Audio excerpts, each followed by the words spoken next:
더불어민주당이 내놓은 부동산 정책 개선안에 따른 후폭풍이 거세게 일고 있습니다. 특히 일부 등록임대 사업자에 대한 혜택을 없애기로 한 게 논란거리인데요. 4년 만에 정책을 뒤집는다는 비판은 물론이고 전월세 시장에 타격이 불가피하다는 전망까지 나오고 있습니다. 조태현 기자가 보도합니다.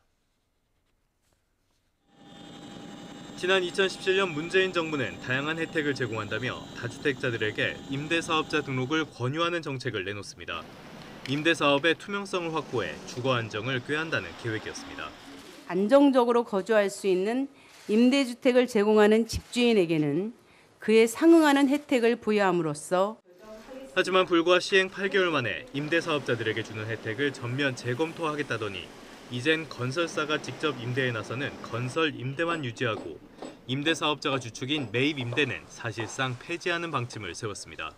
이 등록임대사업자의 과도한 세제 혜택, 그로 인한 매물잠김 현상, 분양주택이 부족한 문제 이런 것들에 대한 비판, 시장 왜곡 이런 것들이 더 커져서 이 부분에 대한 정비가 불가피해졌다.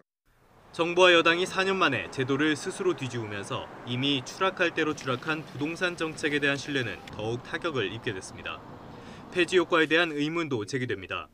국민의 40%가량이 임대주택에서 사는 상황 속에 민간 임대사업자가 줄어들면 그 공백을 메우기가 쉽지 않기 때문입니다.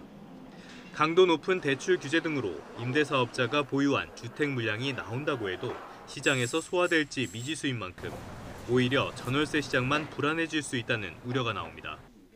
이 건설 임대 빼놓고는 이제 임대주택을 공급하는 공급자가 없게 됐습니다. 이렇게 될 경우에 이제 비아파트 부분에 전월세가 올라갈 가능성이 있습니다.